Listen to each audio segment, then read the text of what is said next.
Olá pessoal, bem-vindos ao canal. Eu sou o Joaquim Alex e vou apresentar aqui o videocast solicitado pelo professor Tassiano da disciplina Protistas heterótrofos. Então, os protistas de vida livre são organismos unicelulares eucarióticos que não se encaixam nas categorias de plantas, animais ou fungos. Eles são membros do reino protista e podem ser encontrados em uma variedade de ambientes aquáticos e terrestres. Alguns exemplos de protistas de vida livre. Amebas são protistas unicelulares que se movem através da formação de pseudópodes, extensões temporárias de sua membrana celular, permitindo que se locomovam e capturem alimentos. A biologia das amebas. As amebas são células eucarióticas, o que significa que possuem um núcleo definido e organelas celulares como mitocôndrias. Elas também possuem um citoplasma. Se locomovem com a característica distintiva a capacidade de se mover e alimentar por formação de pseudopódios. Os pseudopódios são extensões temporárias da membrana celular que são projetadas para fora do corpo da ameba. A nutrição das amebas, elas são heterotróficas, o que significa que se alimentam de outros organismos ou partículas orgânicas. A fisiologia das amebas tem uma digestão intracelular, onde os animais capturados nos vacuolos alimentares são quebrados em partículas menores por enzimas digestivas. Os nutrientes resultantes são absorvidos pela célula para fornecer energia e sustentar as funções celulares. A excreção das amebas são através de resíduos sobre a difusão simples, liberando substâncias de resíduos como dióxido de carbono e água. Aspectos ecológicos das amebas. Papel ecológico muito importante que ajuda a decompor matéria orgânica morta e gerando um ciclo de nutrientes.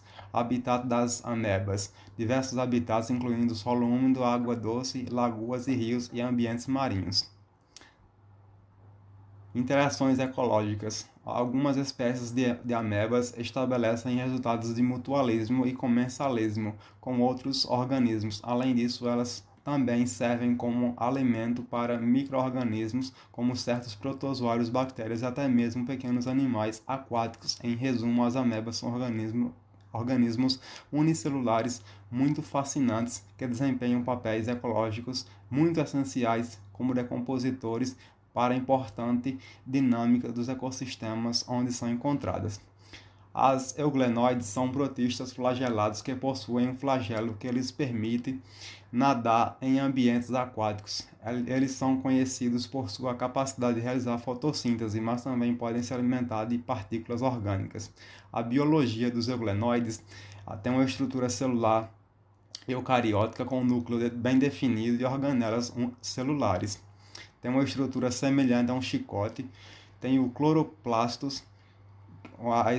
Muitas espécies de euglenoides contêm organelas chamadas de cloroplastos, que são responsáveis pela fotossíntese. Os cloroplastos contêm pigmentos como clorofila que capturam a energia da luz solar para produzir alimentos. Eles se movimentam através por se contrair, alongar e permitindo-lhes mudar de forma e se mover em direção a fontes de luz ou nutrientes.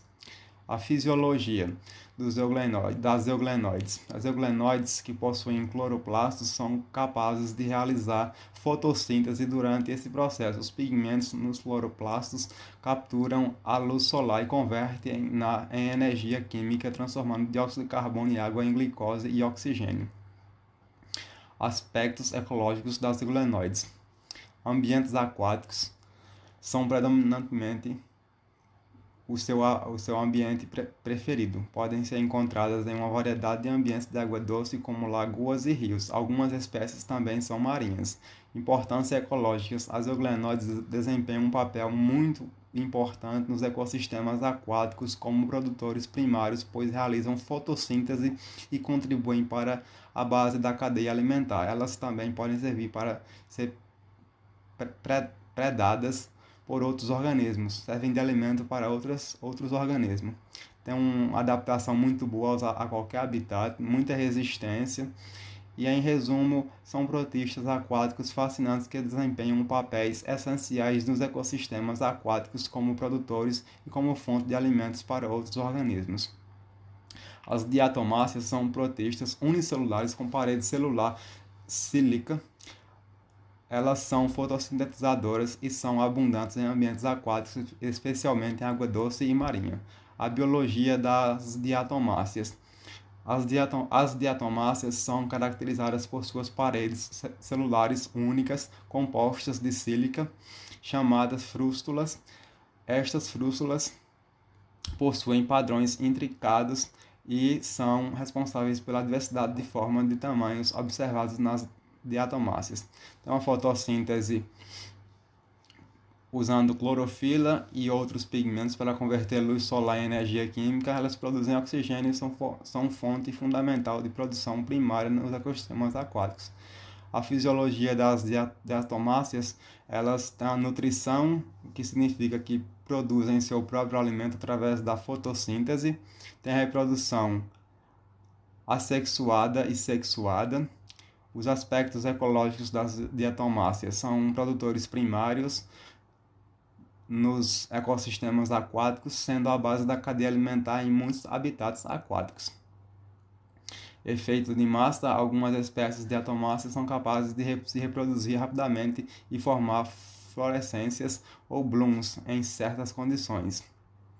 Flagelados: esses são protistas que se locomovem usando flagelos, que são estruturas semelhantes a um chicote. Alguns flagelados são parasitas, mas muitos não são de vida livre, são encontrados em ambientes aquáticos. A biologia dos flagelados. Estrutura celular: os flagelados são células eucarióticas, o que significa que possuem um núcleo definido e outras organelas celulares. Se movem a partir dos flagelos. E a fisiologia dos flagelos, a nutrição dos flagelados varia de acordo com a espécie. Alguns são fotossintetizadores, enquanto outros são heterotróficos, se alimentando de partículas orgânicas. Aspectos ecológicos dos flagelados. Ambientes aquáticos: muitos flagelados são encontrados em ambientes aquáticos, tanto em água doce quanto em ambientes marinhos. Eles são componentes importantes no fitoplâncton, a base da cadeia alimentar aquática.